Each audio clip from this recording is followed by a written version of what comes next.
Hello, everyone, and welcome back. My name is Mr. Cobalt, and thanks for coming to my channel. In this video, we're going to go over how to write molecular, complete ionic, and net ionic equations. For this particular video, we're going to focus on hydrofluoric acid and magnesium hydroxide. And so let's get into this. um, Notice they're giving you the names of the substances, so you need to go from the names to the formulas. And so if you, in order to do that, you need to know how to name acids and you need to know how to name ionic substances. If you are struggling with that or need a refresher, please see my videos on naming ionic substances and naming acids. I have them linked in the description below. When it comes to acids, there are two groups of acids. There are the oxyacids and the binary acids. And so it's good to know or recognize which one you have by the name. So if it's a binary acid, it's going to begin with the beginning hydro, which we have here. So this indicates that this is a binary acid. And the thing about binary acids is that they're only made up of two elements, sometimes two different ions. Um, so the first one is hydrogen. That's why it's hydro for hydrogen. And then the second element is indicated by what follows hydro. And so here it's fluoric, so that's referring to fluorine. So it's going to be H and F for hydrofluoric acid. If it was an oxyacid, you would not have hydro. So oxyacids would be acids that are built upon polyatomic ions that have oxygen in them, like your sulfate ion, your phosphate ion, your acetate ion, things like that. So those would be examples of your uh, oxyacids. So here we have HF. So HF is the hydrofluoric acid. And then we have magnesium hydroxide. So that is an ionic substance. That's actually a strong base, which is an ionic substance. And so the way you would go about this is you would need to understand that the name of the ionic substance comes from the names of the ions themselves. So if you know the names of the ions, you put those together and you get the name of your substance. Here we're going to work backwards. So here we have the two parts of your name. So this is for the magnesium ion, and this is your hydroxide ion. So we just need to write the formulas and the charges. So magnesium is Mg, and since magnesium is in group 2, we know it has a +2 charge, a 2 plus charge there. How do we know that from group 2? Well, there's a couple of rules.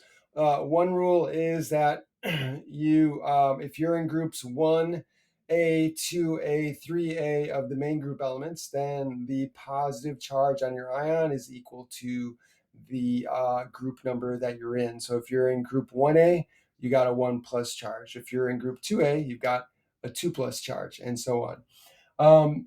So the other way to think about this is more thinking about what's going on with the atom and the valence electrons. So remember, each atom has a certain number of valence electrons, and all atoms want to either lose or gain electrons in order to be like noble gases.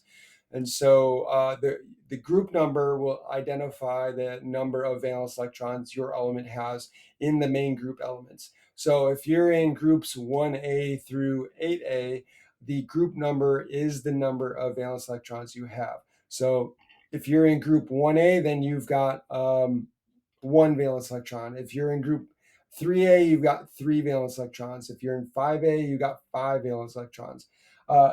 Magnesium is in group 2A, so it has two valence electrons.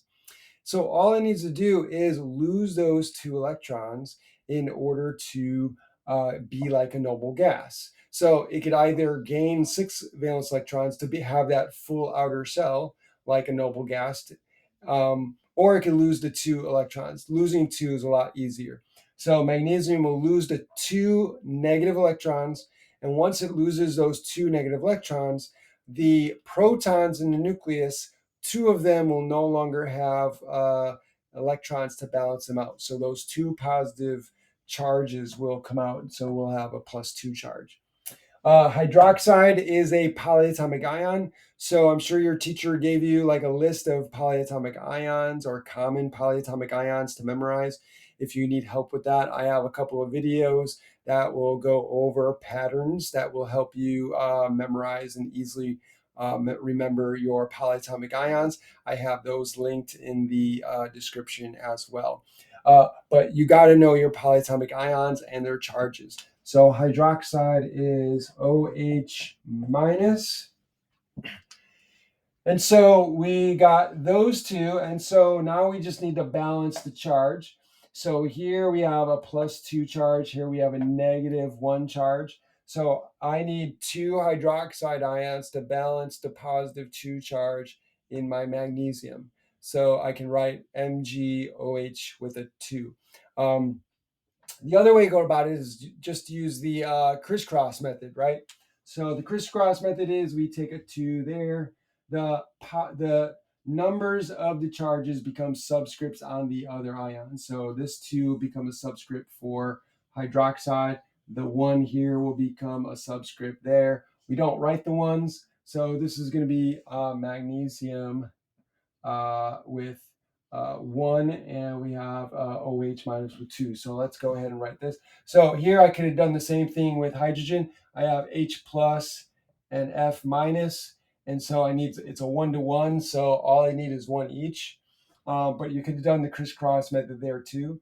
So here I have HF plus, and then I have the magnesium, so it'd be Mg1, but we don't write the 1, and then OH2. Since I have 2 OH minuses, I need to put a parentheses. So I'm going to put parentheses, and then the 2 goes on the outside. So whenever you have more than one polyatomic ion, you have to have parentheses, and the number goes on the outside of the parentheses. So then here is our formula. So now all we need to do is figure out what our products are. So for the products, you have a weak acid here. Hydrofluoric acid is a weak acid. It will break apart a little bit. And so we can kind of treat this like an ionic substance, but it's a molecular substance, not ionic. Here, this is ionic. So because we have 2 ionic substances, this we could treat as a double displacement reaction. And how do you figure out the products for a double displacement reaction? It's easy. You just take the inside ions, put those together. You take the outside ions, put those together. And so the H plus and the OH minus go together, and that's going to form water. H2O liquid. And we took the fluoride ion and the magnesium ion. Since the magnesium ion is a 2 plus, fluoride is a -. We need 2 fluoride ions to balance the charge on the magnesium. So that's going to be MgF2. So now we have our products. So next thing we need to do is balance the equation. So let's look at our equation. Magnesium, I have 1 magnesium here. I have 1 magnesium there. I have 1 fluoride ion here. I have 2 here. So I'm going to need a 2 coefficient on this side. And you'll notice here I have 2 OHs, OH minuses, and I have 2 hydrogens. So that means I'm going to form 2 waters. And so I would need a 2 coefficient here. And so now if you double check, I have 2 hydrogens, 2 hydrogen, that's 4. 2 times 2 is 4. And here I have 2 oxygens. And here I have 2 times 1 is 2 oxygens. So this is balanced. So the next thing I want to do is figure out the states of matter. HF, we said, is a weak acid. The thing you need to worry about when you think when you have a weak acid versus a strong acid, especially when you're writing your net ionic and your complete ionic equations, is the fact that weak acids do not separate very much at all. So if you have a strong acid, those are going to dissociate, I should say ionize into their ions almost completely, virtually completely into ions. So there's no no molecule of your acid left over. But for weak acid like HF, almost all of the species that's in solution is going to be the molecule HF together with H and F bonded together. They're not going to be separated very much at all. So we're going to keep this together. But this is still aqueous because the HF is dissolved in water. So this is aqueous. Hydroxides, for hydroxides and other ionic substances, the way you're going to figure out if it's a solid or aqueous is from your solubility rules. So I'm sure your teacher gave you something like this where it has solubility table or solubility rules. And so when we look on our solubility rules, when we look at hydroxides, it says that all metal hydroxides and metal oxides are insoluble, except for group 1A and heavier elements in the group 2A. So here we have a group 1 metal.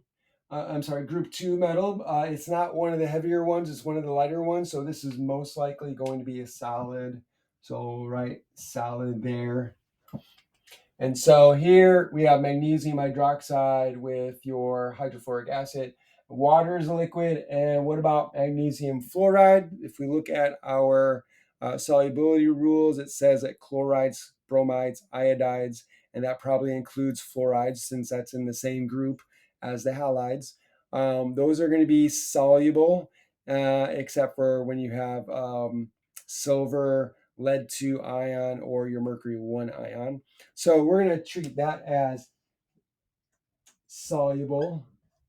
So magnesium fluoride is soluble. So here we have our balanced molecular equation. So that's going to be balanced molecular equation. So the next thing we need to do is write our complete ionic equation. And to write the complete ionic equation, we're going to separate all the aqueous things that are ionic into their separate ions. So what are we going to separate? Anything that is aqueous ionic substances, anything that is a strong base or strong acid, those are going to be separated into their respective ions. Since this is a weak acid, we're not going to separate that. That stays together. So that's going to be 2HF aqueous. And this is a solid. So solids, liquids, and gases stay together. We're not separating those. So this would be MgOH2 solid. And then we got water, which is liquid, so that stays together. 2H2O liquid plus, and then this is aqueous, it's the ionic substance, so we'll separate that. So we got 1 magnesium, so Mg2 plus aqueous. And you'll notice that I write the charge of the ion when I'm doing my ionic equations. If it's part of a formula here, then I don't write the charge. So, and then I have 2 fluoride ions. The 2, whenever you have a 2 subscript for your ion, you're going to write that as a coefficient. So we don't keep the subscripts. So that's going to be a coefficient. So that's going to be 2F minus aqueous. The reason why we don't write the subscript here is because if we write the subscript there, that would be like writing, that would indicate that we have a diatomic molecule and the 2 fluoride ions or 2 fluorine atoms are bonded together and they're stuck together. That's not what this means. So this means that we just have 2 ions, 2 fluoride ions to balance the charge for every magnesium ion that's in your ionic salt here. So these fluoride ions are not stuck together. These are separate as well. So we write a coefficient 2. So here's our complete ionic equation. So we have complete ionic equation here. And so for the last one, we need to find the net ionic equation. So how do we find the net ionic equation? We do that by removing the spectator ions. We find the spectator ions by finding the ones that are not involved in any of the reaction or making of the products. So a couple of ways we could do this. One way is we could look at the products and see what's involved in making the products. So here we have water. What was involved in making the water? It was the hydroxide ion and the hydrogen ion. A better way to do this would be to look at both sides of the equation and see what changes, what stays the same.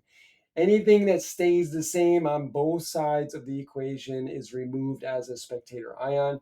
Anything that changes stays.